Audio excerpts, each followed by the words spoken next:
Hello everyone, this is Mayank Kothari and today in this lecture we are going to start with the practical questions of risk analysis and capital budgeting. सारे concepts आपने देखे और बीच बीच में मैंने आपको ये भी बोला था कि आप क्वेश्चंस को रेफर करना, तो हो सकता है आपने सारे कॉन्सेप्ट्स देखने के बाद में इस वीडियो पे आप इस वीडियो को आप देख रहे हो या फिर हो सकता है किसी बीच में से ही आप इस वीडियो को देख रहे हो। सो जो भी केस होगा कोई दिक्कत नहीं है, हम यहाँ से शुरू करेंगे प्रैक्टिकल क्वेश्चंस इस चैप्टर के रिस्क एनालिसिस के। अब अच्छी बात मैं आपको बता दूं, ये जो risk analysis and capital budgeting है इसके क्वेश्चंस अब आपको इजी जाएंगे। लास्ट में थोड़े से डिफिकल्ट क्वेश्चन रहेंगे, लेकिन स्टार्टिंग के क्वेश्चन एक बेसिक लेवल के क्वेश्चन है जो 5-10 क्वेश्चन जो रहेंगे स्टार्टिंग के, वो हर कॉन्सेप्ट को समझाने के लिए रहेंगे। उसके बाद के जो क्वेश्चंस है वो उन्हीं कॉन्सेप्ट्स को दोबारा नए तरीके से मैं आपके सामने लेके आऊँगा। जहाँ पे भी रिपीटेड क्वेश्चंस होंगे और मेरे को लगता है कि यार चलो ठीक है ये तो आप सॉल्व कर सकते हो, ऐसा हमने ऑलरेडी देख चुके हैं, वो मैं आपको होमवर्क के लिए दूंगा। तकरीबन 31 क्वेश्चंस है जो कि हम देखने वाले हैं इस चैप्टर में। अब ध्यान देने वाली बात क्या है सर? ध्यान देने वाली बात यह है कि 31 में से मान के चलिए कि 20 क्वेश्चन हम करेंगे और 10 क्वेश्चन आपको होमवर्क के लिए दिए जाएंगे।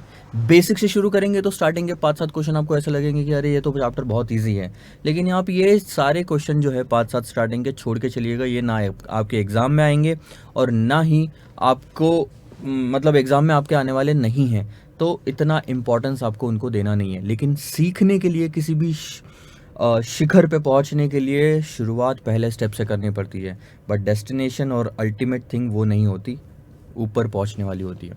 सो आइए फर्स्ट क्वेश्चन शुरू करते हैं सर हमारे चैप्टर में। सो this is chapter number 8, risk analysis practical questions. In the above example, chances that the cash flows will be 3 lakh, 2 lakh and 1,20,000 are 30%, 60% and 10% respectively। बहुत ही बेसिक सा क्वेश्चन। ये question आपको ये बताता है कि प्रोबेबिलिटीज को कैसे यूज करना है कैश फ्लोज के साथ। आपको अगर याद होगा, हमने फर्स्ट वीडियो में ये देखा था कि 3 हिस्सों में हमने इस चैप्टर को बांटा था। एक तो स्टैटिस्टिकल टेक्निक थी, कन्वेंशनल टेक्निक्स थी और अदर टेक्निक्स थी। स्टैटिस्टिकल टेक्निक में सबसे पहला पॉइंट था प्रोबेबिलिटी, और उसी पे बेस्ड ये क्वेश्चन है कि प्रोबेबिलिटीज जब दी होती है तो हम कैश फ्लोज कैसे निकालते हैं। क्वेश्चन ये दिया है कि अजम्पशन, बेस्ट गेस कि कैश फ्लोज 3 लाख होगी, इसकी चांसेस 30% है, 2 लाख होगी इसके चांसेस आपके 60% दिए हैं और 10 लाख होगी इसके चांसेस आपके 10% दिए हुए हैं। Find out the net cash flows. आपको पता क्या लगाना है कि नेट कैश फ्लोज कितनी हैं। बहुत ही सिंपल सा इसका आंसर है।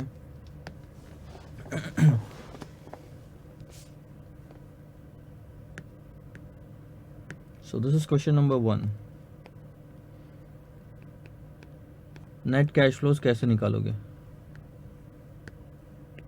पहला टेबल कैश फ्लो का, फिर आप लोगे प्रोबेबिलिटी का और मल्टीप्लाई कर दो कैश फ्लो को प्रोबेबिलिटी से। सो 3, 2, 1।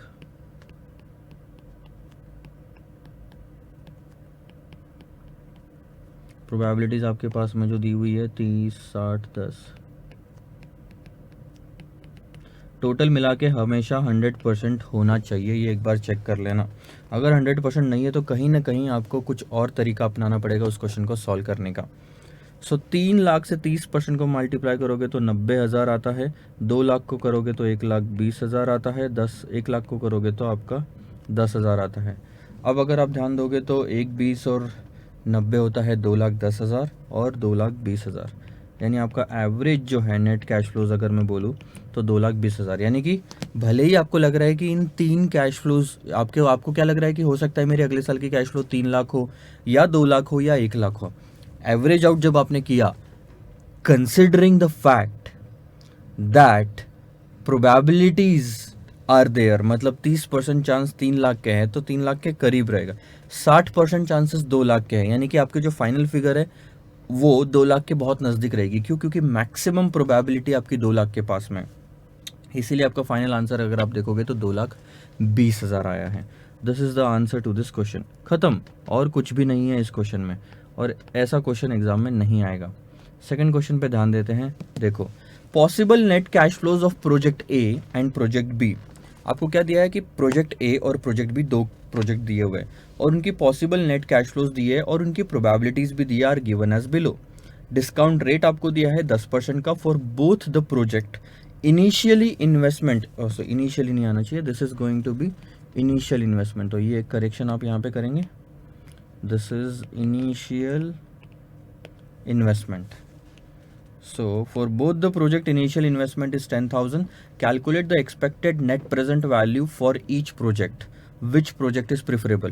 अल्टीमेटली निकालने क्या बोला है आपको? NPV, और ये हम पिछले चैप्टर में ही देख चुके हैं. सो NPV का कॉन्सेप्ट बोलता है sir present value of cash inflow minus present value of cash outflow. अब लेकिन दिक्कत क्या जाएगी आपको इतना इजी नहीं है. अब आपको दिया हुआ है ये डिटेल और आपको बोला हुआ है कि देखो 10,000 रुपये का इन्वेस्टमेंट है सर. हाँ, 10,000 रुपये का इन्वेस्टमेंट है दोनों प्रोजेक्ट में, और आपको पॉसिबल इवेंट्स भी दिए हुए कि कैश फ्लोज क्या हो सकते हैं. एनुअल तो नहीं है, एक बार चेक करने दो. हाँ, एक ही साल का है. सो ये क्वेश्चन कैसा है देखो, आपको पॉसिबल इवेंट दिया है ABCDE. मैं आपकी एक टाइमलाइन यहाँ पे निकालता हूँ. आप कोई भी प्रोजेक्ट में इन्वेस्टमेंट करो, आपका स्टार्टिंग में 10,000 तो जाना है, 10,000 जाएगा, लेकिन एक साल बाद, ठीक से एक साल बाद कुछ कैश इनफ्लो भी होगा, क्योंकि इन्वेस्टमेंट किया है तो कुछ तो पैसा आएगा ना कहीं से. तो ये पैसा कितना आएगा? ये पैसा प्रोजेक्ट ए लेके चलते हैं. प्रोजेक्ट ए में ये हो सकता है साल के अंत में 8,000 आए, साल के अंत में 10,000 आए, 12,000 आए, 14,000 आए या 16,000 आए. इनमें से कोई भी एक कैश फ्लो होगी. अब 8,000 आने के चांसेस 10% है, 12,000 आने के चांसेस 20%, फिर 40%, फिर 20% और फिर 10%. आपकी चांसेस अलग अलग है. कोई एक कैश फ्लो नहीं है. पिछले चैप्टर में आपके साथ क्या होता था, कोई एक कैश फ्लो दी होती थी, एक ही दी होती थी, तो उसकी प्रोबेबिलिटी देने की ज़रूरत नहीं पड़ती, क्योंकि तब माना जाता है 100% इसी को. टोटल 100% होना चाहिए ना. लेकिन अगर आपको सिर्फ 2 दिया होता और प्रोबेबिलिटी नहीं रहती, तो आप मान के चलते 50% इसको, 50% इनको. जब तक आपको प्रोबेबिलिटीज़ नहीं दी है तो आप मानोगे कि सर इक्वल प्रोबेबिलिटी जाएगी सबको. लेकिन अगर प्रोबेबिलिटीज़ अलग से दी है तो हम वो कंसिडर करेंगे. तो अब कैसे करोगे सर इस क्वेश्चन को सॉल्व? बहुत सिंपल. NPV ले लो, निकालना है आपको, right. So this is event ABCDE.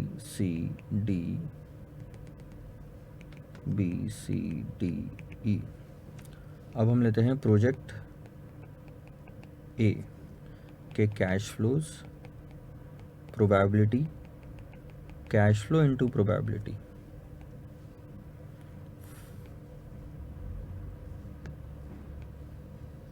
फिर हम लेंगे project B, cash flows, probability, cash flow into probability.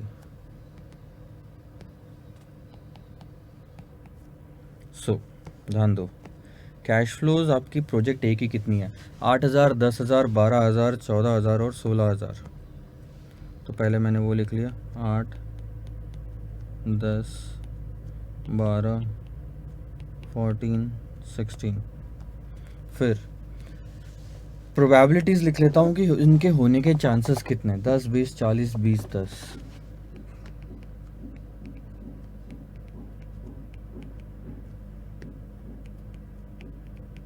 ठीक है. फिर उसके बाद 800 मल्टीप्लाई करेंगे प्रोबेबिलिटी से. तो मैं मल्टीप्लाई कर रहा हूँ सर. 800 आया, उसके बाद आपका यहाँ पे 2,000 आएगा, फिर 12 को 4 से मल्टीप्लाई करो, 4,800, 2,800 और 1,600. अब हम कर लेंगे सर हमारे कैश इनफ्लो की, दिस इज़ कैश इनफ्लो की टोटल की एवरेज आउट करने के बाद में, यानी वेटेड एवरेज किया है हमने. 800 प्लस 2,000, 4,800, 2,800 प्लस 1,600. सो ये आता है कि एवरेज करने पे 12,000 आप साल के अंत में कमाओगे. सेम चीज़ हम दूसरे इसमें करने वाले हैं. 4, 20, 16, 12 और 80,000. ओहो, आई थिंक वो 8,000 था, लेकिन 80,000 लिखने में आया है. आप उसको ना 8,000 कर दो फिलहाल के लिए. 4, 20, 16, 12 और 8.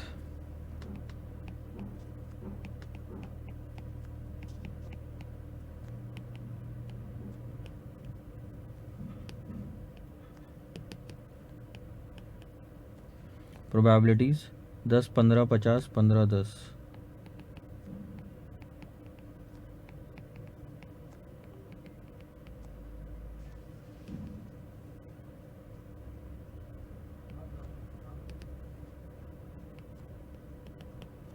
मल्टीप्लाई करेंगे तो 400, 3000, 8000, ये आएगा कुछ 1800 और ये आएगा आपका 800। करें टोटल।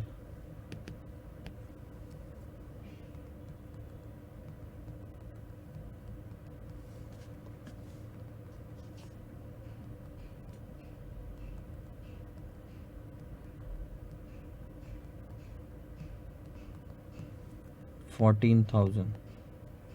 ठीक है, दिस इज कैश इनफ्लो। अब ये कब हो रही है ये ध्यान में दो। आपके पास में ये टाइमलाइन है,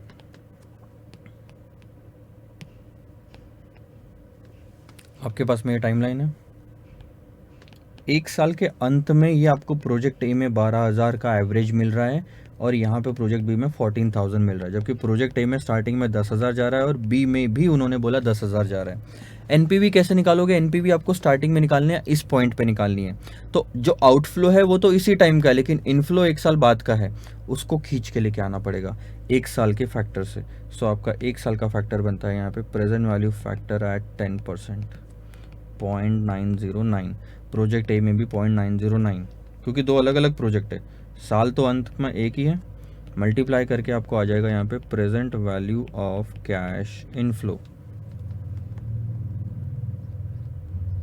that's 10,908।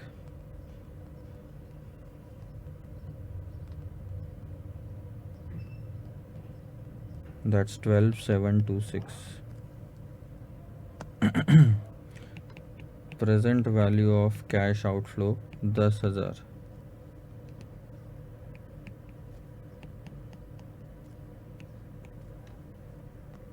So the NPV will be 908 and 2,726।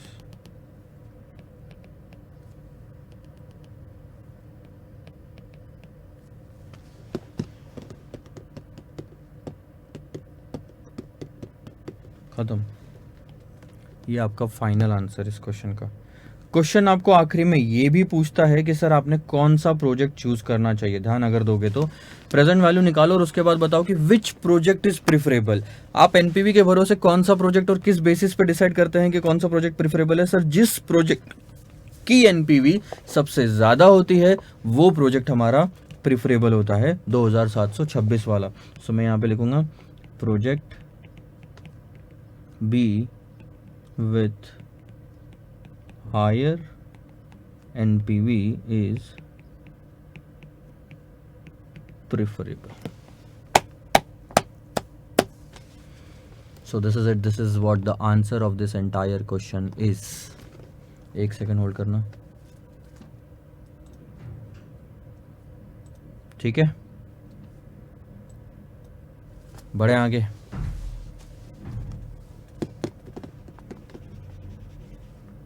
अगला क्वेश्चन पढ़ेंगे, आप ध्यान देंगे।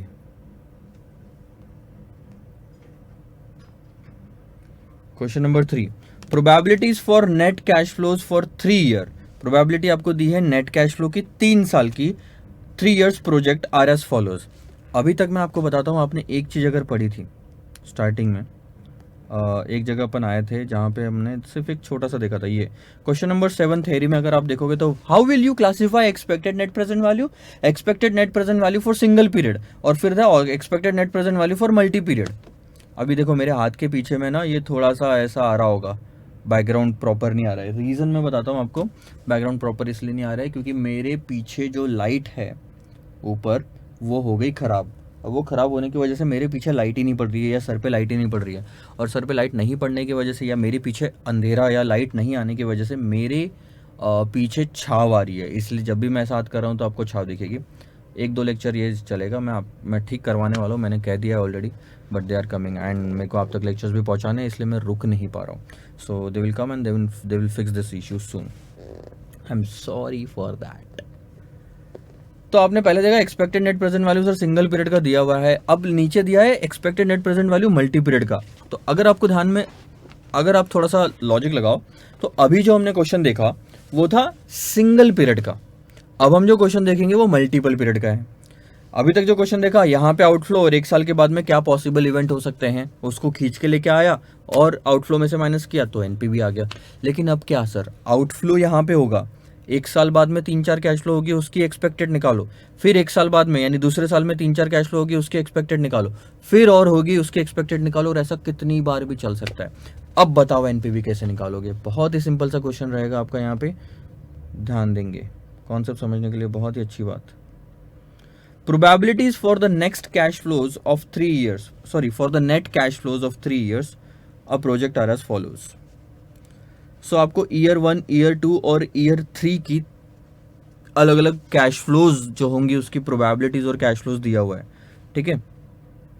हाँ हाँ, अच्छी बात क्या है, अगर आप लॉजिक लगाओगे तो इन्होंने क्वेश्चन आसान रखने के लिए हर साल की कैश फ्लो सेम रखा है, 2000, 4000, 6000, 8000, 2000, 4000, 6000, 8000, 2000, 4000, 6000, 8000, लेकिन उन्होंने प्रोबेबिलिटीज़ बदल दी, और क्योंकि प्रोबेबिलिटीज़ बदल दी है तो आपकी जो 3 कैश फ्लोज आएगी वो अलग अलग आएगी। अब नीचे लिखा है calculate the expected net cash flows, यानी कि एक्सपेक्टेड नेट प्रेजेंट वैल्यू निकालना है आपको। Also calculate the present value, expected net cash flows 3 आएगी, पहले साल की 1, दूसरे साल की 1, तीसरे साल की 1। जो ये वाली कैश फ्लोज है इसको प्रोबेबिलिटी से मल्टीप्लाई करो, टोटल करो तो 1, वैसे ही दूसरे साल की 1 और तीसरे साल की 1 और, ऐसे 3 कैश फ्लो आएगी। उन 3 को प्लस ये 10,000 के आउटफ्लो को कंसिडर करके 10% से डिस्काउंटिंग करके आप बताओ एनपीवी कितनी है। सॉल्व कर सकते हैं क्या सर? बहुत ईजी क्वेश्चन है, आप सॉल्व कर सकते हैं। फिर भी क्योंकि क्वेश्चन का बेसिक है तो मैं आपको समझा देता हूँ यहाँ पे। क्वेश्चन नंबर 3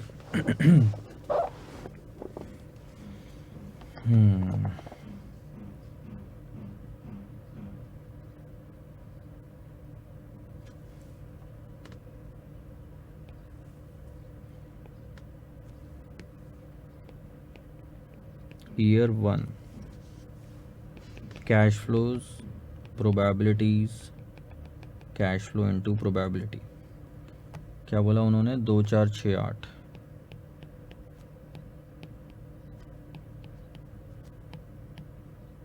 ठीक है, उसके बाद 10, 20, 30, 40।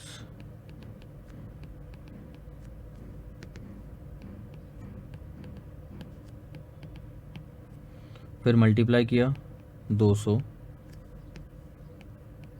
800, 1800 और 3200। सही लिखा है। टोटल करेंगे तो आपको यहाँ पे आएगा एक्सपेक्टेड कैश फ्लो, यानी कि बार कैश फ्लो हम बोलते हैं या मीन बोलते हैं उसको। 8 और 2 हज़ार, 3 और 1 4, 5 और 6,000। ठीक है, 6,000 ये आ गया पहले साल का। उसके बाद ईयर 2 फिर से same cash flow probability, cash flow into probability.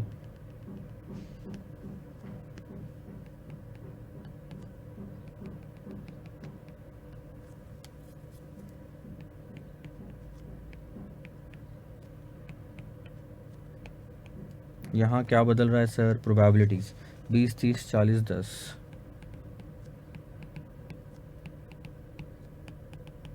So this is 400, 1200, 2400 and 800। ठीक है, टोटल करें। सो यहाँ पे भी बार कैश फ्लो आएगा, मैं इसको 2 नाम दे देता हूँ, बार कैश फ्लो 1 नाम दे देता हूँ ताकि समझने में आप सही रहेगा। 12, 4, ठीक है, 2000, 2 और 2 4, 4800 if I am not wrong. Year 3 cash flow probability, cash flow into probability. 2000, 4000,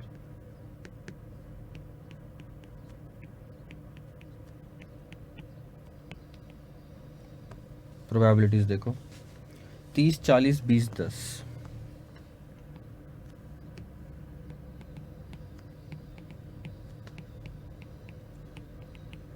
सो 600, 1600, 1200 और 800. This is bar cash flow 3. ना 12 और 8 2000, 3000, 4200. ये आपकी कैश फ्लोज है. मैं एक बार टोटल फिर से कर लेता हूँ.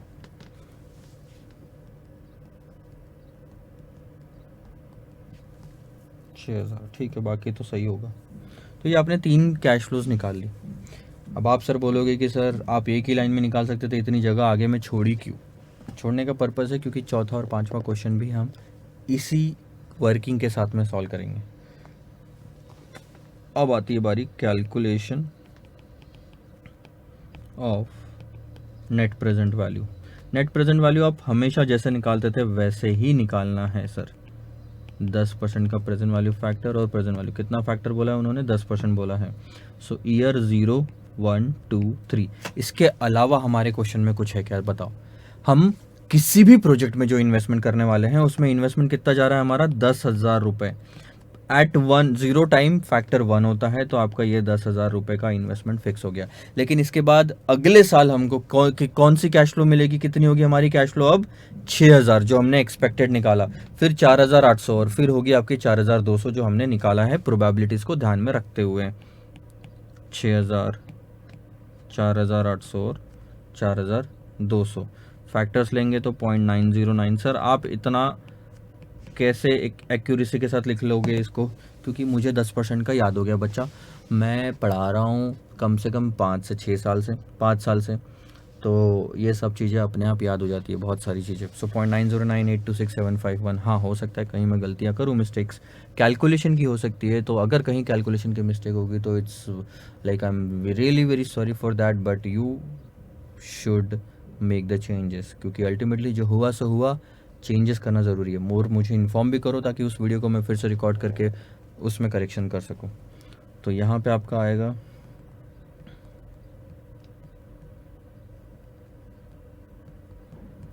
5454, फिर 3965,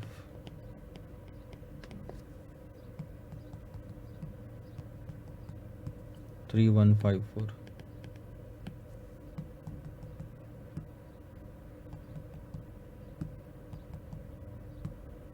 सो ये आ गया आपका 12,573 में से 10,000 अगर माइनस कर दो तो 2573 इज़ योर NPV. आपका आंसर यहीं पे आ गया क्वेश्चन नंबर 3 का. पॉजिटिव NPV है. प्रोजेक्ट एक्सेप्ट करना चाहिए. खैर क्वेश्चन ने ये नहीं पूछा कि प्रोजेक्ट एक्सेप्ट करना चाहिए कि नहीं करना चाहिए. हम तो बस अपने मन से आंसर दे रहे कि हाँ सर कर लो एक्सेप्ट, क्या जाता है. ठीक है, आप ये वाला फाइनल वर्किंग लिख लो. उसके बाद में मैं आपको 2 मिनट के बाद नया क्वेश्चन मैं आपसे डिस्कस करूँगा. क्वेश्चन नंबर 4 एंड 5 साथ साथ में हम डिस्कस सॉल्व करेंगे.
बड़े सर आगे ध्यान देंगी।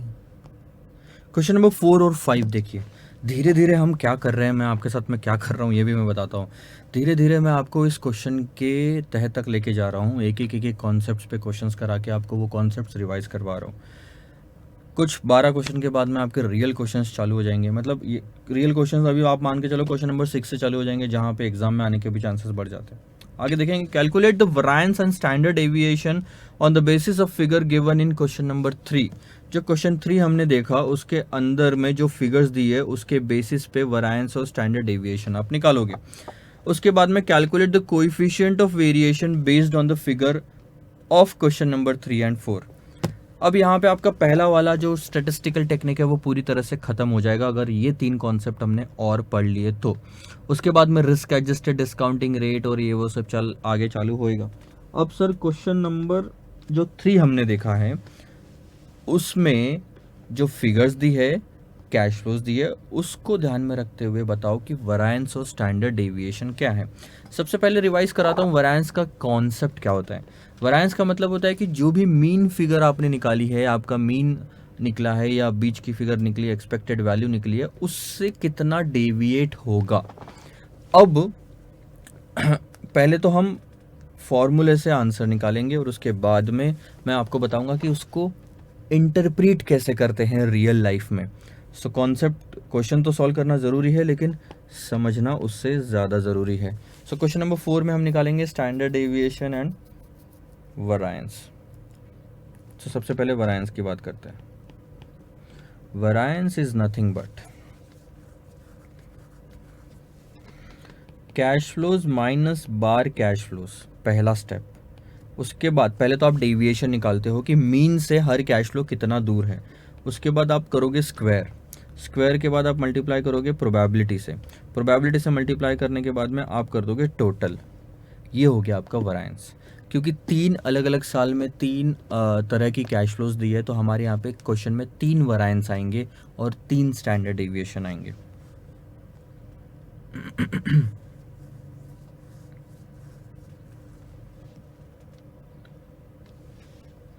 सो अगर आप ध्यान दोगे तो कैश फ्लोज ये रही, बार कैश फ्लोज ये रही, इन दोनों के बीच में डिफरेंस ले लो। सो यहाँ पे लिखता हूँ मैं कैश फ्लोज माइनस बार कैश फ्लोज। अब आपको समझ में आएगा कि क्यों मैंने यहाँ पे जगह छोड़ी थी।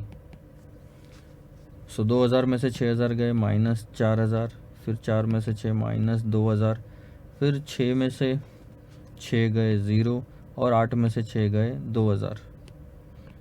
अगला स्टेप क्या था सर, निगेटिविटी हटाने के लिए हम स्क्वायर करते थे और उसके बाद प्रोबेबिलिटी से मल्टीप्लाई करते थे। ये चीज़ हम एक साथ करेंगे अदरवाइज़ फिगर्स बहुत बड़ी आएगी, तो ये कैलकुलेटर पे करना है आपको, ठीक है। ध्यान दो 4000 निगेटिव में है, ले लो निगेटिव लेना है तो उसका कर लो सर स्क्वायर। आपने स्क्वायर कर लिया और मल्टीप्लाई करो प्रोबेबिलिटी से जो कि है 10.10। सो ये आ गया 16 लाख, ठीक है।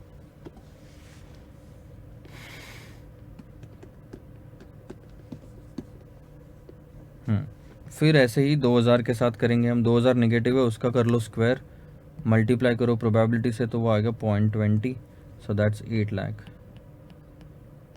ज़ीरो का तो ज़ीरो आएगा आंसर और यहाँ पे भी आएगा 8 लाख। सो आपका फाइनल आंसर आता है sir 32 lakhs variance. This is called as variance, या फिर आप उसको अगर डिनोट करना चाहो so it will be standard deviation या सिग्मा स्क्वायर, 32 लैक्स, ठीक है।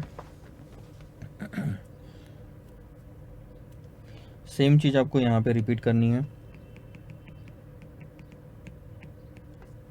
सॉरी पहले तो सिर्फ डेविएशन निकाल लो। So that's I think minus 2800, this is minus 800, this is 1200 and this is 3200। अब हम निगेटिविटी हटाने के लिए करते हैं स्क्वायर और मल्टीप्लाई करते हैं प्रोबेबिलिटी से।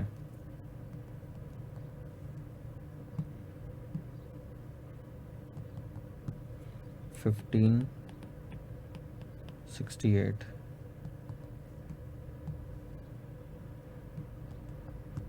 192,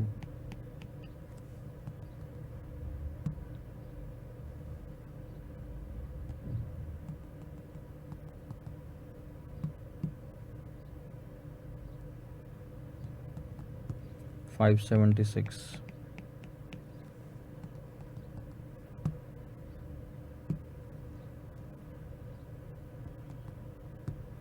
1024 टोटल।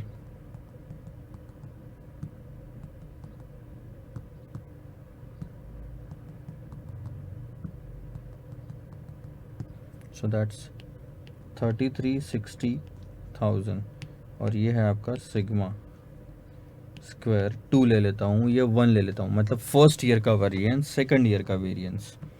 सेम चीज़ यहाँ रिपीट करता हूँ तो फटाफट आंसर निकालूंगा, आपके साथ बातें कम करूँगा।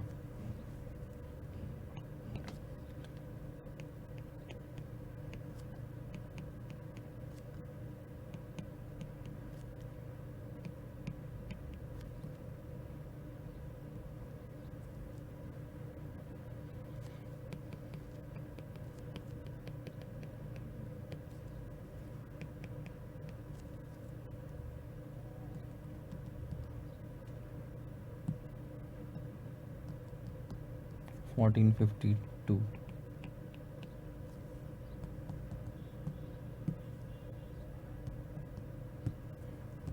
16,000,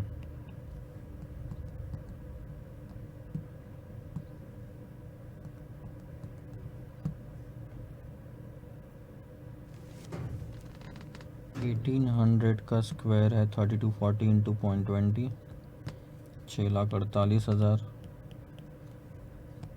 3800 का स्क्वायर उसके बाद मल्टीप्लाइड बाय 0.10, दैट्स 14,44,000।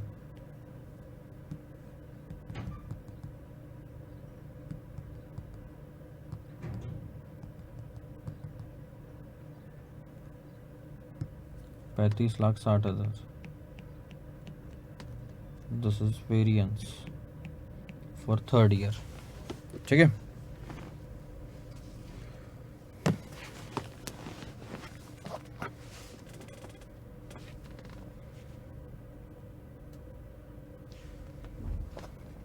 आपके तीनों वेरिएंस आ गए। मैं तीनों वेरिएंस पहले यहाँ पे लिख लेता हूँ। ठीक है, variance first year, variance second year और वेरिएंस थर्ड ईयर। 32,00,000, 33,60,000 और 35,60,000।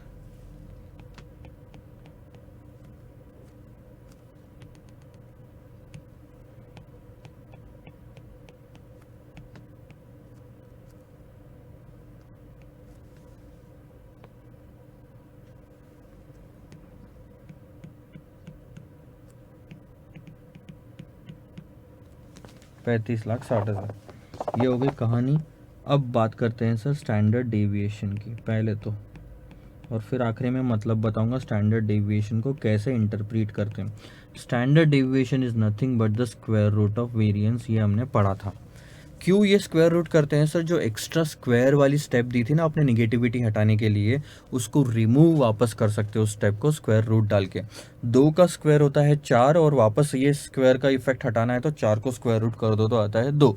ये कॉन्सेप्ट के साथ ही ये चीज़ इम्प्लीमेंट की गई। तो अब हम निकालेंगे sir standard deviation of year 1, standard deviation of year 2 और स्टैंडर्ड डेविएशन ऑफ ईयर 3।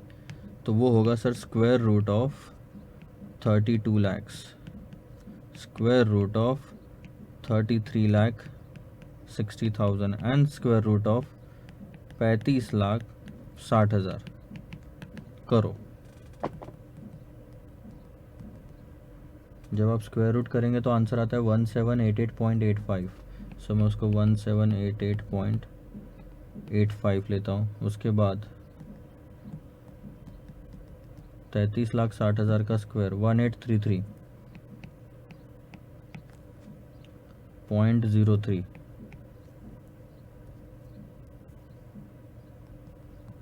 35,60,000 का स्क्वायर रूट 1886.80, 1886.80।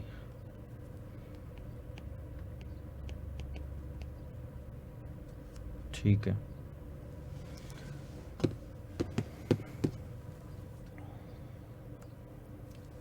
एग्जाम्पल के तौर पे नीचे में लिखो standard deviation of 1788.85 means expected cash flow for first year is, ठीक है, पहले साल की आपकी कैश फ्लोज 6,000 रुपये होगी। एक्सपेक्टेड यानी कि बार वाली बात आ जाती है। सो पहले साल की कैश फ्लोज आपकी 6,000 रुपये होगी, ₹6,000, बट इट में डेविएट बाय या फिर गो अप और डाउन बाय ₹1788.85। ये होता है मतलब स्टैंडर्ड डेविएशन का। इसका मतलब आज से ठीक 1 साल में मैं 6,000 रुपये कमाऊंगा, ये एक्सपेक्टेड है।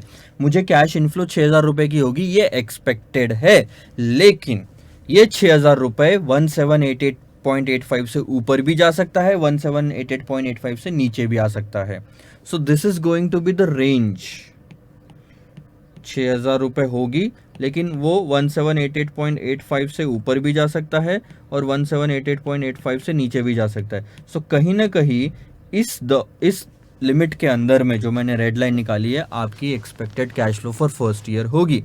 ऐसे ही आप सेकंड ईयर का इंटरप्रिटेशन कीजिए, ऐसे ही आप थर्ड ईयर का इंटरप्रिटेशन कीजिए, और आपका आंसर आपको पता चल गया कि स्टैंडर्ड डेविएशन का मतलब क्या होता है। स्टैंडर्ड डेविएशन मतलब एक स्टैंडर्ड फिगर जो डेविएट करेगी, मतलब दूर जाएगी या फर्क आएगा एक्सपेक्टेड वैल्यू से। सो एक्सपेक्टेड वैल्यू वो 6,000 एंड 6,000 से स्टैंडर्ड डेविएशन जो होगा वो है 1788.85। यानी कि इसका मतलब ये नहीं कि तुरंत इतना पीछे ही जाएगी। इसका मतलब है कि यहाँ पे भी आपकी कैश फ्लो हो सकती है, यहाँ भी हो सकती है, यहाँ भी हो सकती है, यहाँ भी, यहाँ भी, यहाँ भी, कहीं भी इस लाइन के अंदर में 6,000 भी हो सकती है। बट ऊपर 1788.85 और नीचे 1788.85 ये स्टैंडर्ड है। मतलब इस दरमियान आपका फर्स्ट ईयर का कैश फ्लो होगा। सो this is what the meaning of standard deviation is. Variance का एज सच कोई मीनिंग नहीं है। अगर आप बोलोगे सर ये वरायंस 32 लाख का जो ये समझाओ, तो ये आप ना ही समझो तो बेटर, क्योंकि इसका कोई मीनिंग नहीं होता। एक जरिया है वरायंस स्टैंडर्ड डेविएशन निकालने का। स्टैंडर्ड डेविएशन को आप रियल लाइफ में इंटरप्रीट कर सकते हो, वरायंस को नहीं कर सकते। बट वरायंस और स्टैंडर्ड डेविएशन ये एक ही है। ये रिप्रेजेंट करता है कि रिस्क कितना है। आपको रिस्क कितना है सर? 1788, मतलब 1788 रुपीज़ आपका ऊपर नीचे हो सकता है कैश फ्लोज। ये है मतलब फर्स्ट ईयर का। ठीक है, समझ में आया आपको?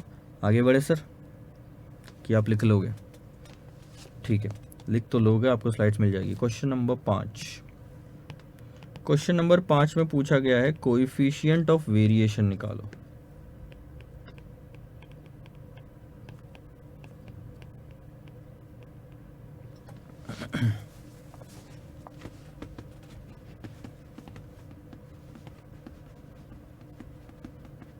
आप एक काम करो, लिख लो, मैं पानी पीता हूँ तब तक।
आइए, अब आपको अगला क्वेश्चन पूछ रहा है, question number 5, coefficient of variation निकालने के लिए। अब कोएफिशिएंट ऑफ वेरिएशन आप क्वेश्चन नंबर 3 में कैसे निकालेंगे? 3 में तो डिफिकल्ट हो जाएगा।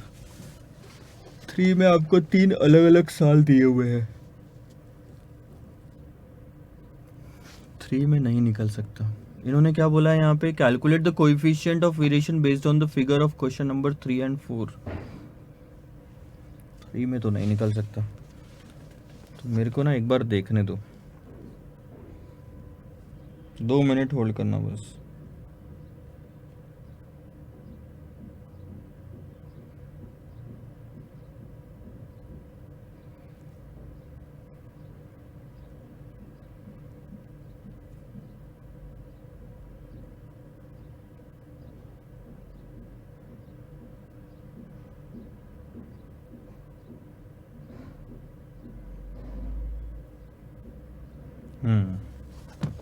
थोड़ी सी गलती हुई है हम लोगों से, मतलब यहाँ क्वेश्चन में ही दिक्कत थी, इसीलिए ये एक्चुअल में क्वेश्चन नंबर 3 नहीं, ये 2 होना चाहिए था, और ये होना चाहिए था आपका 2 एंड 4।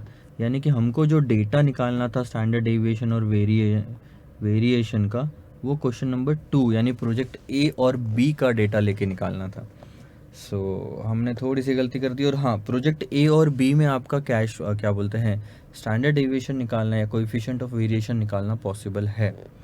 तो इसके आंसर मैं आपको अवेलेबल करवा दूंगा, ठीक है, इसके आंसर मैं आपको अवेलेबल करवा दूंगा, और जो ड्राइव पे आंसर मैं अपलोड करूंगा वो क्वेश्चन नंबर 2 के हिसाब से रहेंगे। लेकिन क्योंकि मैंने क्वेश्चन नंबर 3 के हिसाब से सॉल्व कर दिया है, तो मैं आपको बताता हूँ coefficient of variation question number 3 के हिसाब से कैसे कैलकुलेट करेंगे। बहुत ही सिंपल है। अब आंसर को आप मत बदलो, ठीक है, आप यहीं पे अगर हो सकता है तो आप 2 क्वेश्चन बना लो, चौथे और पांचवे को, और 4.1 और 4.2 बना लो, 4.1 और 4.2 बना लो। चलो मैं आपको बता देता हूँ कैसे करना है आपको, ठीक है, जैसा है वैसा ही रहने देंगे, कुछ नहीं छेड़ेंगे इसको। 4.1 बनाओ और उसमें सिर्फ ये लाइन बदल दो क्वेश्चन नंबर 2, और 4.2 बनाओ, सॉरी 5.1 बनाओ और उसमें 2 एंड 4 कर दो। तो आपको जो ड्राइव पे आंसर मिलेंगे वो 4.1 और 5.1 के मिलेंगे। लेकिन मैं जब यहाँ पे सॉल्व करा रहा हूँ 4 और 5, वो हमारी जो गलती हम कर चुके हैं उसके हिसाब से बता रहा हूँ। So coefficient of variation is nothing but, पहले तो ध्यान देंगे, risk per unit of return. So risk is the standard deviation, risk किसको कहते हैं, स्टैंडर्ड डेविएशन रिस्क होता है, और हमारे यहाँ पे रिटर्न है कैश इनफ्लो, ठीक है। तो अब दिक्कत क्या है, मैंने क्यों बोला कि क्वेश्चन नंबर 3 में नहीं निकाल सकते, क्योंकि यहाँ पे 3 अलग अलग साल दिए हुए हैं। तो आप ये चीज़ कर सकते हो कि 3 कोएफिशिएंट ऑफ वेरिएशन निकाल सकते हो, जैसे वेरिएंस 3 आए, स्टैंडर्ड डेविएशन 3 आए, वैसे कोएफिशिएंट ऑफ वेरिएशन भी 3 आएंगे आपके। अब जबकि जो 4.1 और 5.1 आप सॉल्व करोगे तो उसमें 2 आंसर, प्रोजेक्ट ए का एक आंसर, प्रोजेक्ट बी का एक आंसर आएगा। So coefficient of variation for the first year is nothing but standard deviation of the first year, which is 1788.85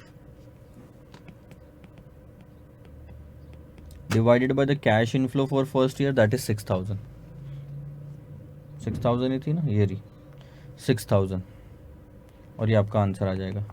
वैसे ही CV of 2 और CV of 3 अब आप निकालेंगे।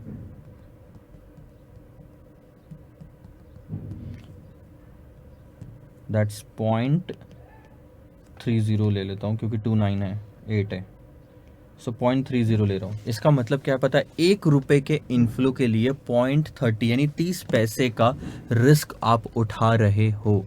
30 पैसा आपका ऊपर नीचे हो सकता है 1 रुपए के इनफ्लो के लिए। सो ऐसे ही CV2 और CV3 आप निकालेंगे, और उसके बाद में ये आंसर खत्म। कोएफिशिएंट ऑफ वेरिएशन का मैं फिर से मतलब समझा देता हूँ, ध्यान देना। कोएफिशिएंट ऑफ वेरिएशन का मतलब होता है सर कि हर यूनिट ऑफ कैश इनफ्लो, इस क्वेश्चन में इनफ्लो है, रिटर्न नहीं, हर यूनिट ऑफ कैश इनफ्लो के लिए, हर 1 रुपए के कैश इनफ्लो के लिए कितने रुपए का रिस्क उठा रहा हूँ, 30 पैसे का रिस्क उठा रहा हूँ। That's it.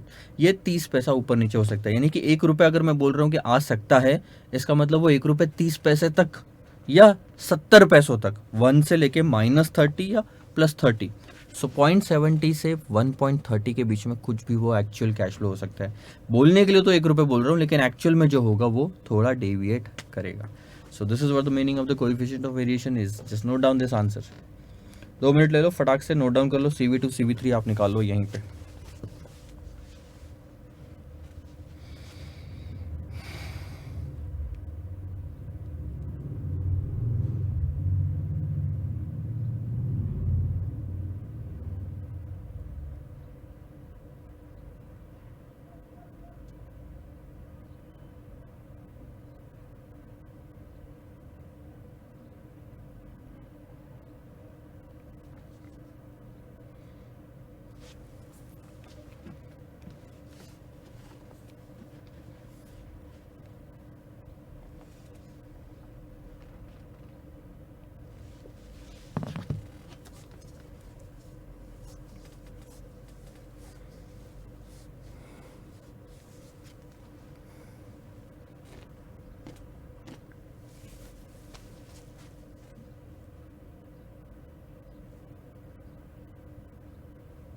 चलिए क्वेश्चन नंबर 6 पे आते हैं सर। अब थोड़ा सा हमारा कैलकुलेशन और ये बहुत सारी चीज़ें धीरे धीरे हमारी अब बढ़ेगी, ध्यान देना। An enterprise is investing 100 lakhs in a project. एक एंटरप्राइज है, एक कंपनी है जो कि 100 लाख रुपए एक प्रोजेक्ट में इन्वेस्टमेंट करना चाहती है या करने वाली है। The risk free rate of return is 7% and the risk premium expected by the management is 7%। The life of the project is 5 years। Following are the cash flows that are estimated over the life of the project. उन्होंने बोला कि देखो, बिना किसी project risk के मैं 7% कमा सकता हूं। मैं मयंक कोठारी सोच रहा है कि इस प्रोजेक्ट में इन्वेस्टमेंट करते हैं 100 लाख रुपए का, यानी 1 करोड़ का। अब अगर मैं इस प्रोजेक्ट में इन्वेस्टमेंट नहीं करूं, ध्यान देंगे मेरी बात पे, अगर आप इस प्रोजेक्ट में इन्वेस्टमेंट नहीं करेंगे 1 करोड़ रुपए का, तो आप फ्री में बिना किसी रिस्क के बैंक में ये पैसा रख सकते हैं, फिक्स डिपॉजिट बना सकते हैं। फिक्स डिपॉजिट में कोई रिस्क नहीं होता, जीरो रिस्क होता है। ये 1 करोड़ रुपए का इन्वेस्टमेंट जब आप करोगे तो बिना कुछ मेहनत किए 7% आप साल भर में कमाओगे, यानी 1 करोड़ पे 7 लाख का इंटरेस्ट बिना मेहनत किए। This is called as risk free. लेकिन आप बैंक में ना रखते हुए, आप उस प्रोजेक्ट में इन्वेस्टमेंट कर रहे हो। थोड़ा सा इमेजिनेशन लगाओ दिमाग में, ऐसा इमेजिन करो, मेरे एक साइड में बैंक है, मेरे एक साइड में प्रोजेक्ट है, बैंक में इन्वेस्टमेंट करूं, कोई रिस्क नहीं है, 7% कमाऊंगा।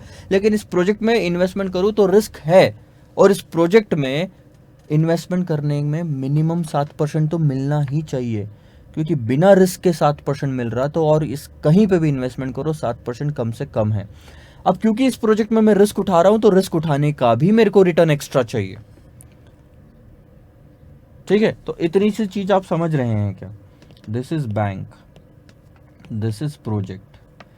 बैंक में 7%, प्रोजेक्ट में 7%। कहाँ इन्वेस्ट करेंगे आप बोलोगे? बैंक में, क्योंकि इधर रिस्क है 0 और ये बहुत ज्यादा रिस्की है। भैया जब बिना रिस्क उठाए 7% कमा सकता हूं, तो रिस्क उठा के 7% कमाने का कोई लॉजिक नहीं बैठता। रैशनल पर्सन हमेशा फिक्स डिपॉजिट में पैसा जमा कराएगा। तो ऑब्वियस सी बात है, ऐसे तो सर सारे बिजनेस बंद हो जाते, कोई भी अपनी दुकान खोल के नहीं बैठता, कोई भी स्टील इंडस्ट्री नहीं डालता, कोई भी जियो नहीं खोलता, कुछ नहीं कुछ नहीं कुछ नहीं। लेकिन बहुत सारे बिजनेसेस चल रहे हैं मार्केट में, यानी लोगों ने इसमें इन्वेस्टमेंट किया है मार्केट में, यानी लोगों ने रिस्क लिया है मार्केट में। क्यों? क्योंकि उनको 7% से यहाँ पे ज़्यादा मिल रहा है। ज़्यादा मिलना भी चाहिए, हो सकता है 15, 20, 100 कुछ भी परसेंटेज हो, डिपेंड करता है रिस्क कितना है। ठीक है, तो क्वेश्चन यही बोलता है कि चलो ठीक है, अगर आप इस प्रोजेक्ट में इन्वेस्टमेंट करते हो तो 7% रिस्क फ्री प्लस 7% प्रीमियम और देंगे, यानी कि 14% रिटर्न मिलेगा। उतना ही पैसा अगर आपने प्रोजेक्ट में लगाया तो। इस प्रोजेक्ट की लाइफ है 5 साल की, और आपको कैश फ्लोज दिए गए हैं नीचे में कि 5 साल में, अगले जो आने वाले 5 साल है उसमें क्या क्या कैश फ्लोज होगी। कैलकुलेट करो net present value of the project based on the risk free rate and also on the basis of risk adjusted discounted rate. अब वो आपको 2 एनपीवी निकालने बोल रहा है। पहला तो आप रिस्क फ्री रेट पे ही एनपीवी निकाल के बताओ कि यार अगर मैं कहीं ऐसी जगह डालता तो कितना मेरा एनपीवी रिटर्न मतलब निकलता रिस्क फ्री रेट पे, और अगर मैं रिस्क एडजस्टेड डिस्काउंटिंग रेट लेके निकालता हूँ तो कितना मेरा एनपीवी आता है।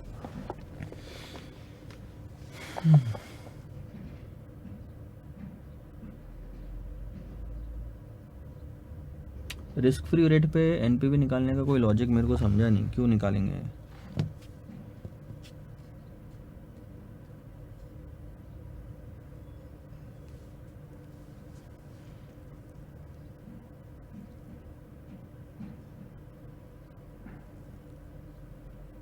ठीक है, आओ निकालते हैं, बोला है तो निकालने पड़ेगा। मतलब क्वेश्चन आपको शायद ये बताना चाहता है कि आप गलती कहाँ और कैसे करोगे।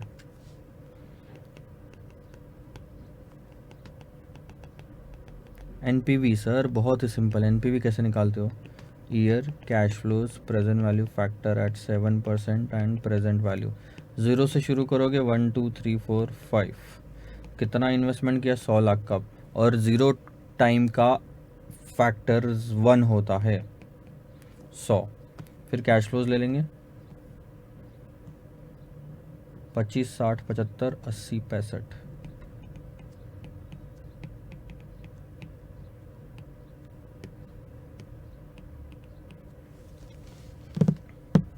7%,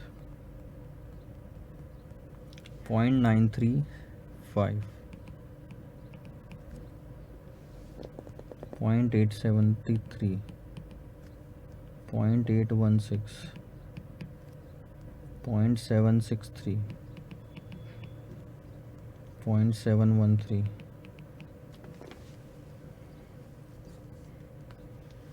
ठीक है,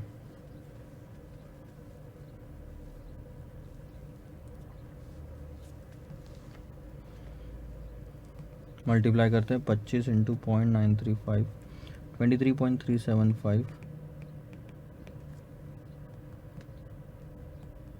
52.38,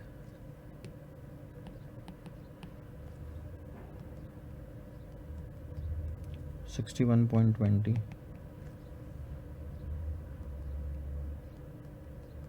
61.04, 46.345।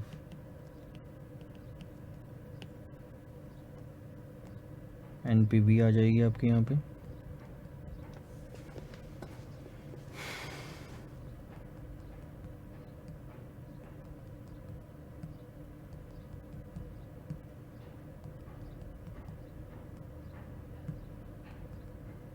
दैट्स 144.94।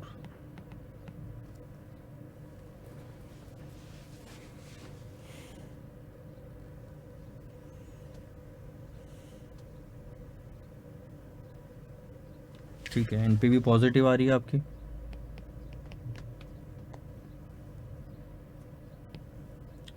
अब हम एनपीवी निकालेंगे at the rate of risk adjusted discounting rate. और risk adjusted discounting rate is, formula याद करो, रिस्क फ्री रेट तो कम से कम मिलना ही चाहिए, और रिस्क उठाने के लिए रिस्क प्रीमियम भी मिलना चाहिए। So risk free rate plus risk premium, that is 7 + 7, that's 14% पे आप डिस्काउंटिंग करोगे। अब year cash flows present value factor at 14% and present value. So 0 1 2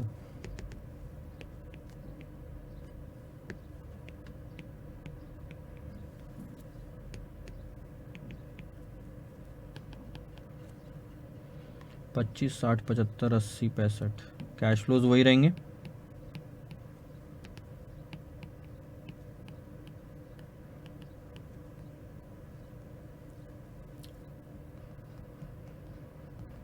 that's 0.877,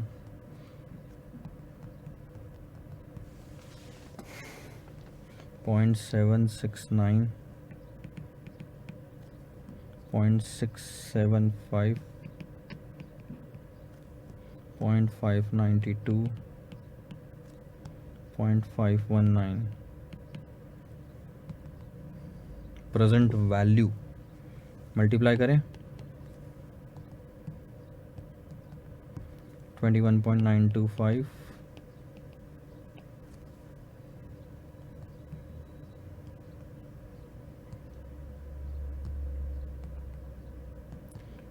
60 into 0.769, 46.14,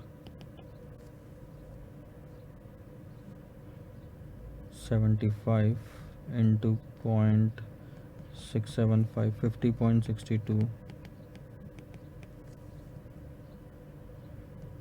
80 into 0.592 is 47.36, and 65 into 0.519 is 33.735.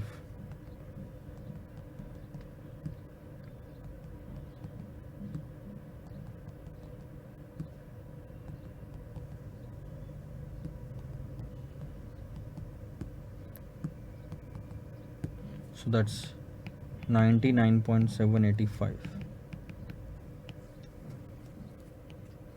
So question ने बोला था तो हमने sir risk free rate पे भी एनपीवी निकाल के दिखाई और रिस्क एडजस्टेड डिस्काउंटिंग रेट पे भी एनपीवी निकाल के दिखाई। एक चीज़ आपने ध्यान में देना चाहिए कि रिस्क फ्री रेट पे एनपीवी ज़्यादा आ रही थी और रिस्क एडजस्टेड डिस्काउंटिंग रेट पे एनपीवी कम आ रही है। क्यों कम आ रही है? बहुत ही सिंपल सी बात है, जब आप रिस्क आपके इवैल्यूएशन में या एनालिसिस में रिस्क इनकॉर्पोरेट कर देते हो, इसका मतलब आप कैश फ्लोज को और कम करके देखते हो कि और कम करके भी क्या हमारा डिसीजन सेम आता है।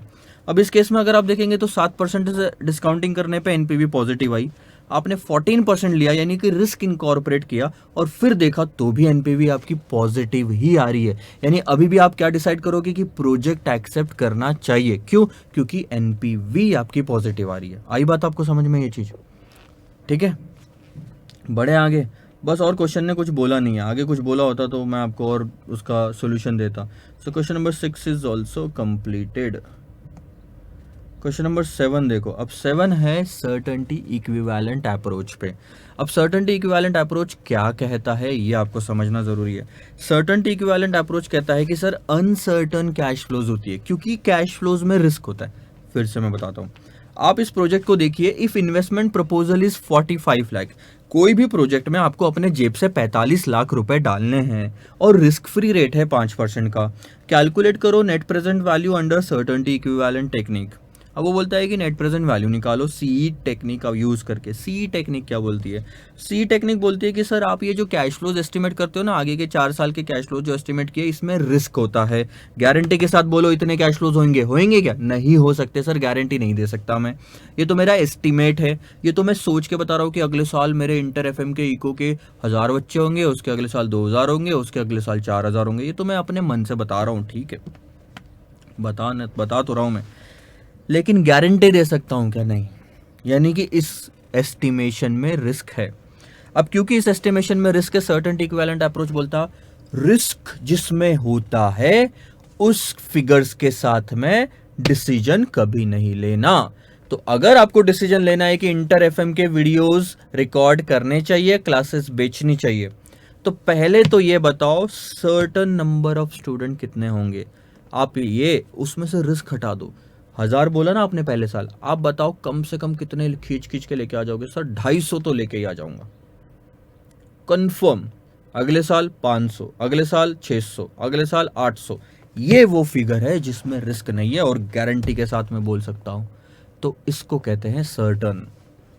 तो अभी जो है ये है अनसर्टन कैश फ्लोस। इसको सी कोएफिशिएंट से मल्टीप्लाई करेंगे तो आएगी सर्टन कैश फ्लोस। इसमें रिस्क नहीं होता, इसमें रिस्क होता है। अब रिस्क की कैश फ्लोज से रिस्क हटा दिया तो रिस्क फ्री कैश फ्लोज बन गए। इसका मतलब यह है हमारे रिस्क फ्री कैश फ्लोज। तो जब इनको डिस्काउंटिंग करेंगे तो रिस्क फ्री रेट से ही करो। रिस्क फ्री कैश फ्लोज को रिस्क फ्री रेट से डिस्काउंटिंग करो, बेस सेम होना ना। रिस्की कैश फ्लोज को रिस्की रेट से डिस्काउंटिंग करो, रिस्क फ्री कैश फ्लोज को रिस्क फ्री रेट से डिस्काउंटिंग करो। ये चीज लिखना। तो बस अब बाकी और कुछ समझाने लायक इस कॉन्सेप्ट में बचा नहीं। ये क्वेश्चन सॉल्व करता हूं और अल्टीमेटली निकालना एनपीवी ही है। क्वेश्चन नंबर 7,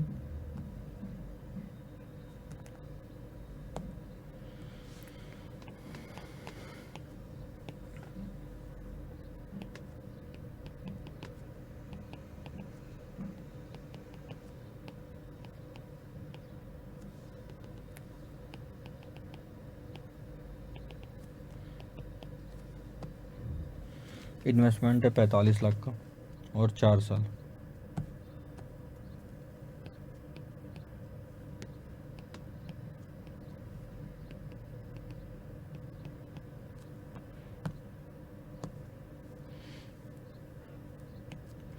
जो इन्वेस्टमेंट है उसका अगर कुछ नहीं दिया तो सी कोएफिशिएंट 1 मान के चलते हैं।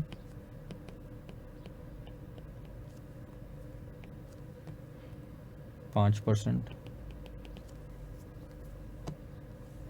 10, 15, 20 और 25।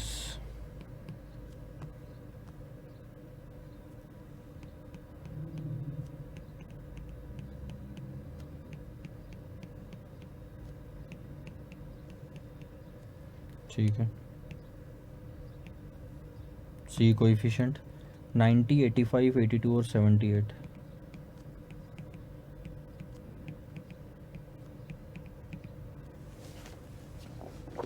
तो यहाँ आगे आपका मल्टीप्लाई करने के बाद 9 लाख,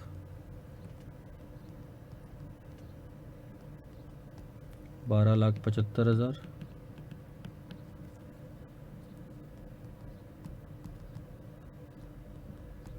16,40,000,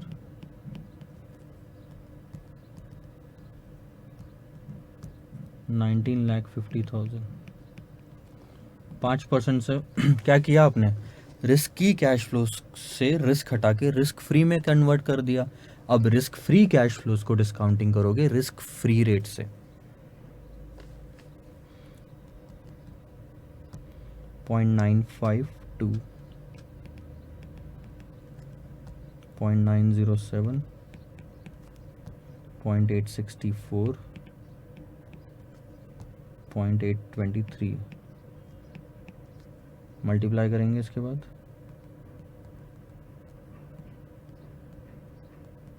8,56,800,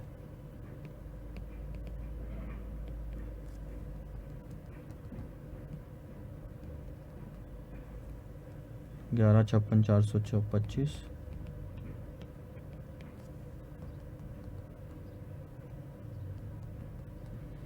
14, 16, 960,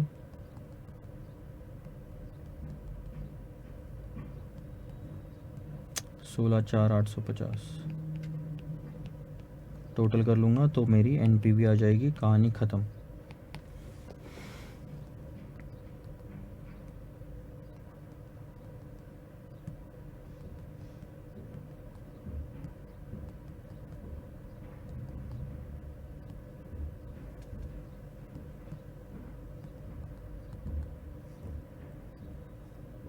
So that's 535,035।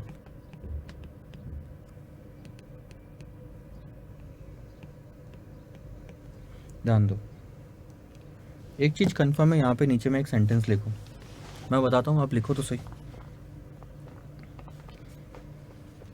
मैं ही लिख देता हूँ क्योंकि आपको तो उसके साथ लगेगा ना, आपने आंसर लिखा ही नहीं होगा और आप सेंटेंस लिख रहे हो।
क्योंकि आपने रिस्क फ्री कैश फ्लोज को रिस्क फ्री रेट से डिस्काउंटिंग किया, तो जो प्रेजेंट वैल्यू आई वो भी रिस्क फ्री हुई और उसकी टोटल करके जो एनपीवी आई वो भी रिस्क फ्री हुई।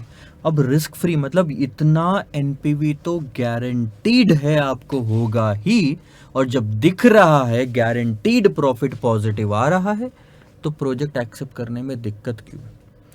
पहले जब एनपीवी निकालते थे तो रिस्की कैश फ्लोज होते थे, risky cash flows, risky rate, तो प्रेजेंट वैल्यू भी रिस्की होता था। उसकी टोटल करके जो एनपीवी आता था वो पॉजिटिव भले ही आ गया लेकिन वो भी रिस्की है। तो जो आप पॉजिटिव एनपीवी पे डिसीजन लेते थे कि प्रोजेक्ट एक्सेप्ट करना चाहिए, वो भी रिस्की हो जाता था।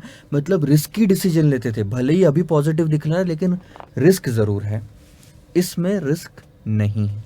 This is what the difference between risk adjusted discounting rate वाला concept and certainty equivalent coefficient वाला कॉन्सेप्ट। आंसर्स नोट डाउन करो, मैं इसको 2 मिनट तक ऐसे ही रखता हूँ यहाँ पे, ठीक है।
ध्यान दो, क्वेश्चन नंबर 8 डिपेंड करता है। अच्छा, आपने रिस्क एडजस्टेड डिस्काउंटिंग रेट का एक क्वेश्चन देखा, आपने रिस्क सर्टेन इक्विवेलेंट कोएफिशिएंट का भी एक क्वेश्चन देखा। अब बारी आती है सर सेंसिटिविटी एनालिसिस की। This is question number 8। X limited is considering it's new product with the following details. नीचे में डिटेल्स देखो क्या दी है सीरियल नंबर के हिसाब से। पहले तो इन्वेस्टमेंट आप करोगे तकरीबन 400 करोड़ का, हर साल आप 5 करोड़ के सेल करोगे, सेलिंग प्राइस होगी 100 रुपए की, वेरिएबल कॉस्ट पर यूनिट होगा 50 का। एनुअल यूनिट सेल्स, अच्छा 5 करोड़ के यूनिट्स आप बिकेंगे, तो आप थोड़ा सा करेक्शन करेंगे यहाँ पे रुपीस का साइन नहीं आना चाहिए, सिर्फ 5 करोड़ आना चाहिए। सो 5 crore, selling price per unit is 100, variable cost per unit is 50 रुपए, तो कंट्रीब्यूशन आपका हो गया 50 का। Fix cost per year is 50 crore, discounting rate is 6%। Calculate the NPV of the project, find the impact on the projects NPV. क्या बोला, पहले तो उसने बोला कि एनपीवी निकालो, उसके बाद दूसरी चीज जो उसने बोली है वो है find the impact on the projects NPV. जो पहले वाले पार्ट में आपने एनपीवी निकाली उस पे इम्पैक्ट निकालो, अगर 2.5% एडवर्स वेरिएंस हुआ हर वेरिएबल में, 2.5% का एडवर्स वेरिएंस हुआ हर वेरिएबल में, which variable is having a maximum effect. इन्होंने 6 वेरिएबल दिए हैं, कितने साल की बात की है ये तो नहीं दिया।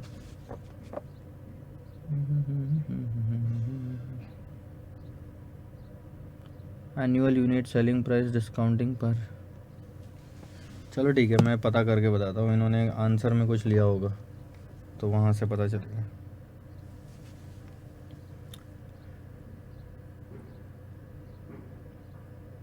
आपको थोड़ा सा कुछ उसमें लिखना पड़ेगा।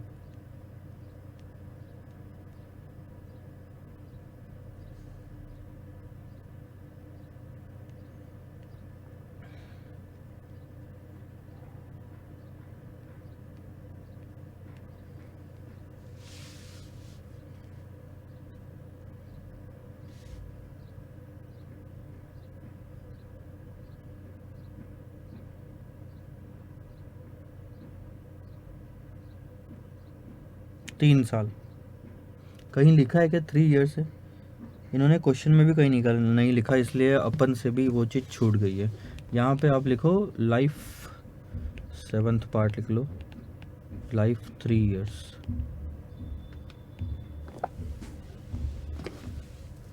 ठीक है सर, कैलकुलेट करते हैं। तो उन्होंने बोला कि हर वेरिएबल में 2.5% का चेंज लाओ और बताओ कि कौन सा वेरिएबल सबसे ज़्यादा इफेक्ट डालता है। तो देखो बहुत सारी चीज़ें। सबसे पहले तो question number 8, NPV is equal to present value of cash inflow minus present value of cash outflow. क्योंकि हर साल कैश फ्लो सेम है तो आप आंसर एन्युटी वाले मेथड से निकाल सकते हो।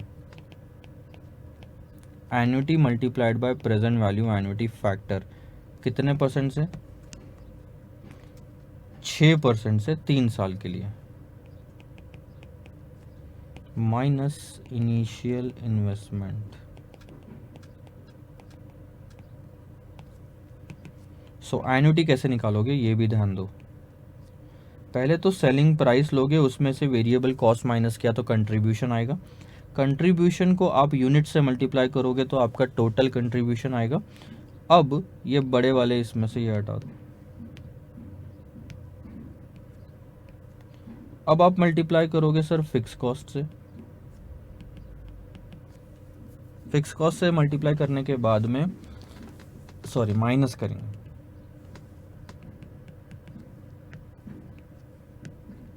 आप फिक्स कॉस्ट में से माइनस करोगे तो अब आएगा प्रॉफिट बिफोर टैक्स, और कोई टैक्स वैक्स की फिगर नहीं दी हुई है आपको क्वेश्चन में, तो अब आप इसको क्लोज कर लो। और फिर आएगी एन्युटी और फिर आएगा इन्वेस्टमेंट। ठीक है, selling price 100, variable cost 50, number of unit है आपके पास में 5 करोड़ के। ठीक है, और फिक्स कॉस्ट है आपकी 50 करोड़ की, और 3 साल का एन्युटी फैक्टर आपको निकालना है 6% से। 1 divide by 1.06 equal to M plus equal to M plus, और ये मेमोरी रिकॉल दैट्स 2.673। सो और माइनस इन्वेस्टमेंट आपका है 400 करोड़ का। सो 50 इंटू 5 इज 250। 250 में से 50 गए 50, sorry 200, 200 into 2.673, 200 per year cash flow. So 534.60 is the present value of 3 साल के cash flow, and 134.60 is your NPV। ये पहला पार्ट यहाँ पे ख़त्म होता है। अब मैं बात करता हूँ सर दूसरे पार्ट की। अब आएगा मज़ा। दूसरा पार्ट आपको बोलता है कि हर फैक्टर में 2.5% का चेंज ला। अनफेवरेबल होना चाहिए, पहले बात तो ये लिखने की ज़रूरत नहीं है। अनफेवरेबल चेंज से ही आपको फ़र्क पड़ता है। सेलिंग प्राइस 2.5% से बढ़ जाने से आपका प्रॉफिट और बढ़ेगा, तो उसमें चिंता करने की ज़रूरत नहीं है। लेकिन सेलिंग प्राइस 2.5% से गिर जाता है तो फ़र्क पड़ता है। सो 2.5% change should be unfavourable in each variable. ठीक है। उसके बाद पहला, सेलिंग प्राइस 100 माइनस 2.5%, दैट्स 97.5 रख के देखो सेलिंग प्राइस। ठीक है, तो फिर से एनपीवी निकालनी पड़ेगी। यस सर, फिर से एनपीवी निकालनी पड़ेगी आपको।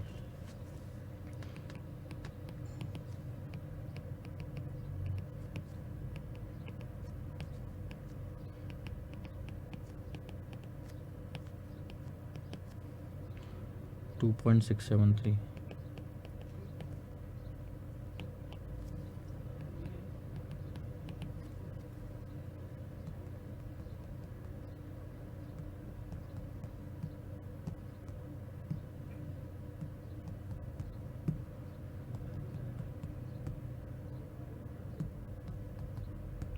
So 101.1875. This is your new NPV. Percentage change in NPV यानी सेंसिटिविटी कितनी है, अब ये निकालेंगे कि पहले हमारी NPV 134.60 आ रही थी जब ओरिजिनल फिगर ली थी, लेकिन फिगर्स 2.5% से बदलने से 134.60 से NPV गिर के 101.19 पे आ गई। यही मैं बोल सकता हूँ ना कि 2.5% से आपने सेलिंग प्राइस गिराई और NPV कितने परसेंट से गिरी, ये अगर बताना है तो ये आंसर आएगा आपका कि पहले सर 134.60 थी लेकिन अब 101.19 हो गई, डिवाइडेड बाय 134.60, यानी कि कितने परसेंट से गिरी, सॉरी ये 10 से मल्टीप्लाई किया ना, यानी कि ये 24.82% से गिरी है। This is what the change in NPV. ठीक है।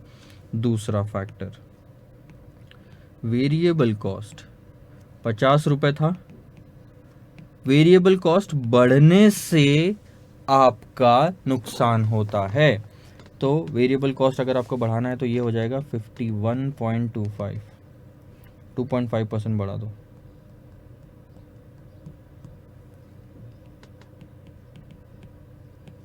वापस एनपीवी निकालेंगे।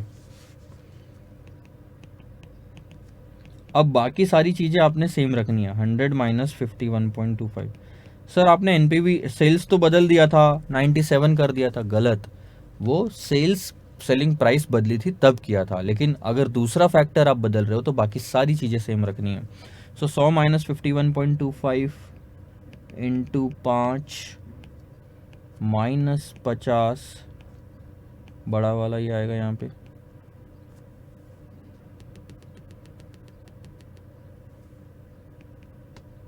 Minus 50 into 2.673 minus 400।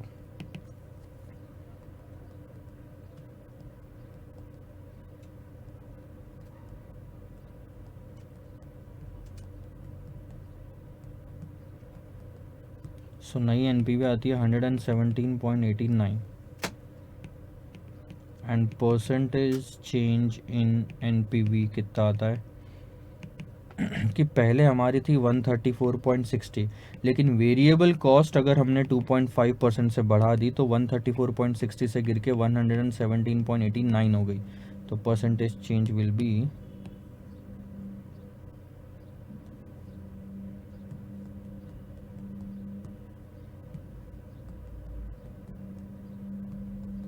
12.41%.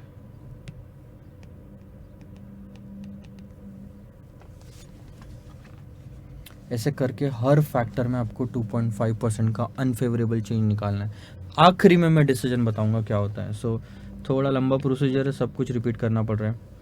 तो देखो सर, मैंने हर फैक्टर में निकालने बोला तो मैंने देखो क्या क्या ले लिया. सबसे पहले मैंने सेलिंग प्राइस में निकाल लिया, वेरिएबल कॉस्ट में निकाल लिया. अब मैं एनुअल यूनिट जो हम बेचते हैं उसमें ये चेंज ला के देखता हूँ. 5 करोड़ में से वॉल्यूम 2.5% से कम होने पे नुकसान होता है, तो हम माइनस करेंगे.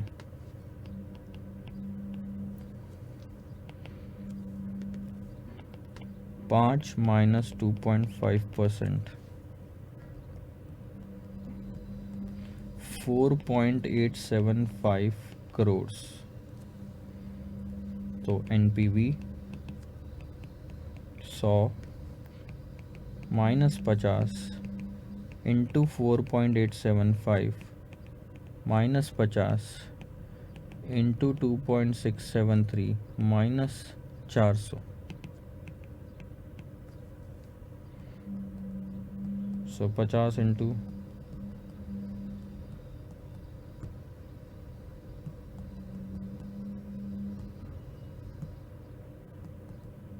so that's 117.89 same.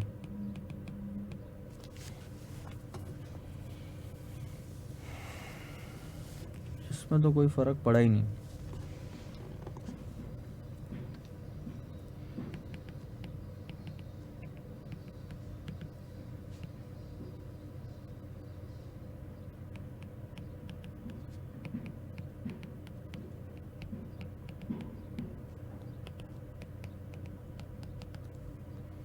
वॉल्यूम हो गया. अब देखो, हम फिक्स कॉस्ट पर एनम ले लेते हैं. एक सेकंड होल्ड करना.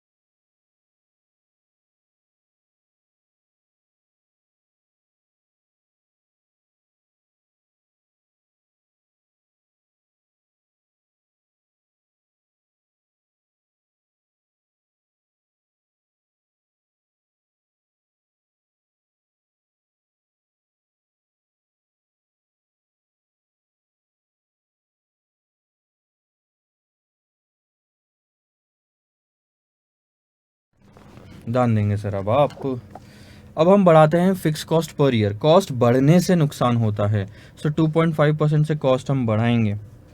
एक second.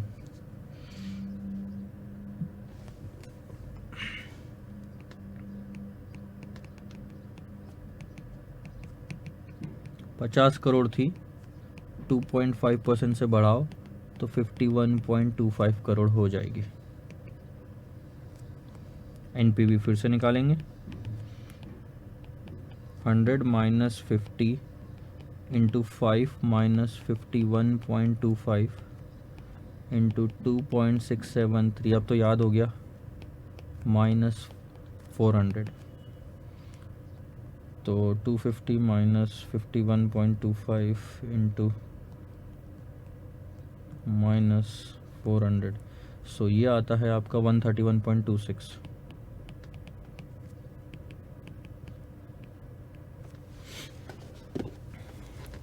Therefore, percentage change in NPV 134.60 134.60 में से गिर के 131.26 आया, तो कितना गिरा? बहुत कम डिफरेंस है।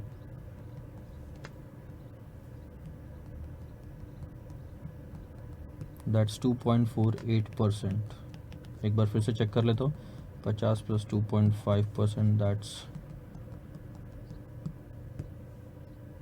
3 क्यों आ रहा है?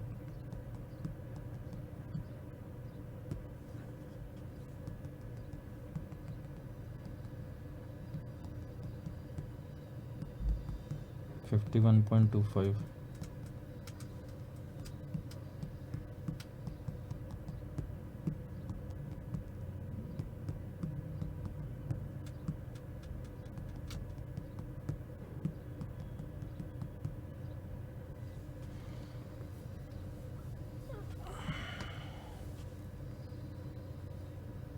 ठीक है, 2.48% आपका फाइनल आंसर आ रहा है। एक सेकेंड ना,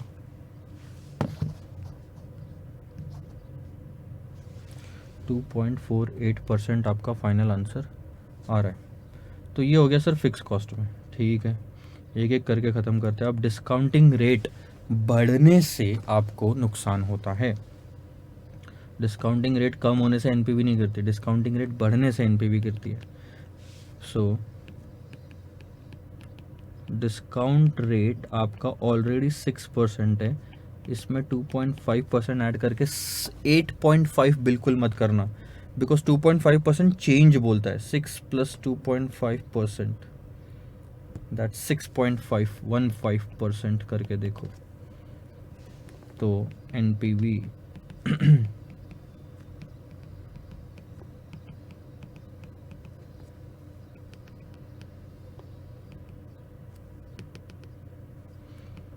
5 करोड़ से मल्टीप्लाई करेंगे, 50 माइनस करेंगे, और फिर एन्युटी फैक्टर अब आपको 6.15 से लेना पड़ेगा। तो ये कैलकुलेशन थोड़े से बढ़ जाएंगे। 1/1.0615, एक बार इक्वल टू m+, 2 बार इक्वल टू m+, 3 बार इक्वल टू m+, और मेमोरी रिकॉल 2.666 आता है, -400। ज़्यादा फर्क नहीं पड़ेगा इससे भी।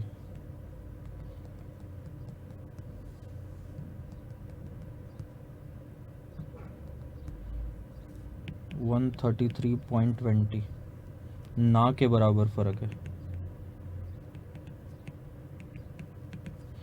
पहले था 134.60, अब है 133.20।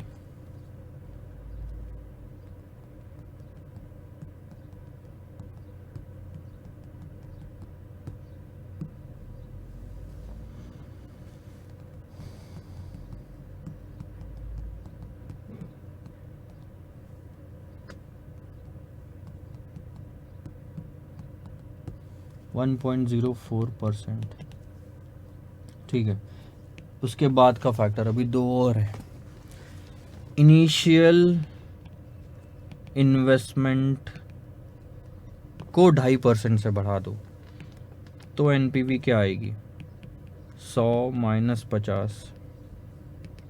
अगर मैं डायरेक्ट लिखूँ तो 200 इंटू 2.673 था अपना ओरिजिनल, माइनस इनिशियल इन्वेस्टमेंट है 400 + 2.5% अगर आप करते हो तो 410 आना चाहिए। ठीक है,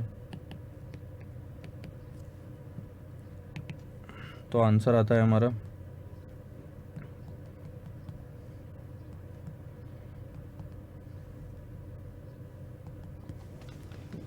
124.60, यानी 10 करोड़ से एनपीवी कम हो गई।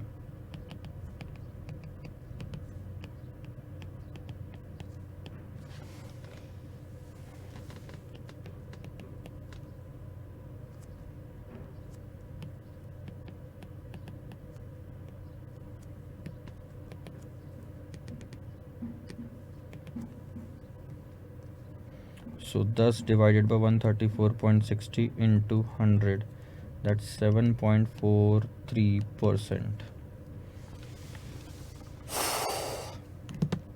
लाइफ को आप ऐसे नहीं कैलकुलेट कर पाओगे, उसके लिए discounted pay back period and all that निकालना पड़ेगा, एंड दैट विल बी लेंदी, और ये इसमें कवर भी नहीं होएगा। सो 6 फिगर्स आर इनफ। पहला, अब आप एक चीज़ ध्यान रखो, सब में आपने सेम लेवल ऑफ चेंज लाया, वो है 2.5%, और सेम चीज़ यानी कि अनफेवरेबल चेंज लाया, जिससे हर जगह एनपीवी गिरी है। क्योंकि एनपीवी गिरती है तभी आपको पता चलता है कि कौन सा फैक्टर बहुत ज़्यादा सेंसिटिव है। सो सब में 2.5% आपने चेंज लाया, आपने उसको भी 2.5% चेंज लाया, उसमें भी 2.5% और उसमें भी 2.5%। क्वेश्चन ये बोलता है कि कौन सा फैक्टर बहुत ज़्यादा सेंसिटिव है। वो फैक्टर बहुत ज़्यादा सेंसिटिव है जो जिस फैक्टर की वजह से, जिसमें 2.5% चेंज लाने की वजह से सबसे ज़्यादा एनपीवी गिरी है। सेंसिटिव वो है जिससे सबसे ज़्यादा नुकसान होता है। तो ध्यान दो, सेलिंग प्राइस में चेंज लाने की वजह से, यहां पे मैं लिख लेता हूं, टेबल ही बना लेते हैं ना, factor and effect on NPV due to 2.5% change. ठीक है, हमने सेलिंग प्राइस ली, हमने वेरिएबल कॉस्ट लिया, हमने यूनिट्स लिए, फिक्स कॉस्ट लिया, डिस्काउंट रेट लिया, और बाद में इनिशियल इन्वेस्टमेंट भी लिया। ठीक है, सेलिंग प्राइस मतलब 2.5% के चेंज की वजह से सेलिंग प्राइस, मतलब सेलिंग प्राइस की वजह से एनपीवी 24.82% कम हुई है। 24.82% एनपीवी कम हुई। उसके बाद 12.41% एनपीवी कम हुई दोनों केस में। फिक्स कॉस्ट की वजह से आपकी 2.48% कम हुई, यहाँ 1.04% कम हुई, और यहाँ 7.43% एनपीवी कम हुई। बताओ, आपको ये चीज़ समझ में आनी चाहिए कि इतने फैक्टर्स में हमने 2.5% का चेंज लाया कि यार ये वाला फैक्टर 2.5% से अनफेवरेबल जाता है तो एनपीवी कितनी गिरती है। हमने ये चीज़ देखा कि यार अगर 2.5% का मामूली चेंज आया तो सेलिंग प्राइस की वजह से सबसे ज़्यादा एनपीवी गिरेगी। 25 1/4 गिर जा रही है, यानी selling price is the most sensitive factor.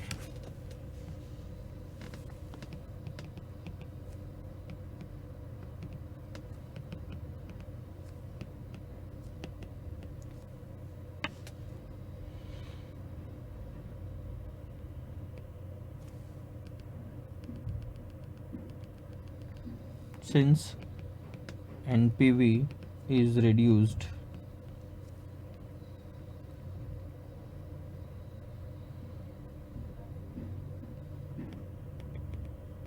at a greater extent, to a greater extent,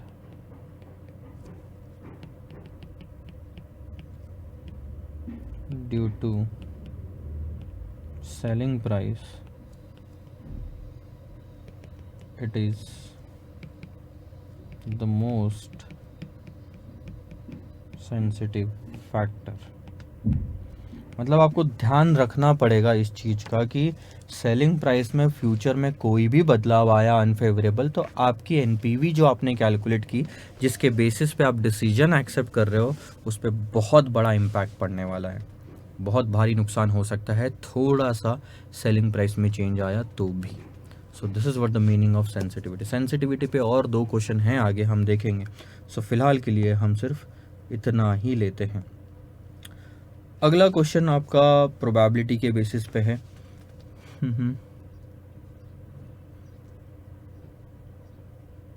ये क्वेश्चन मैं आप पे छोड़ता हूँ होमवर्क के लिए, बहुत ही आसान है। एक बार इसके आंसर देखना क्या बोलते हैं स्लाइड्स के साथ में, तो आपको समझ में आ जाएगा कि इसका आंसर क्या है। क्वेश्चन नंबर 10 देखते हैं।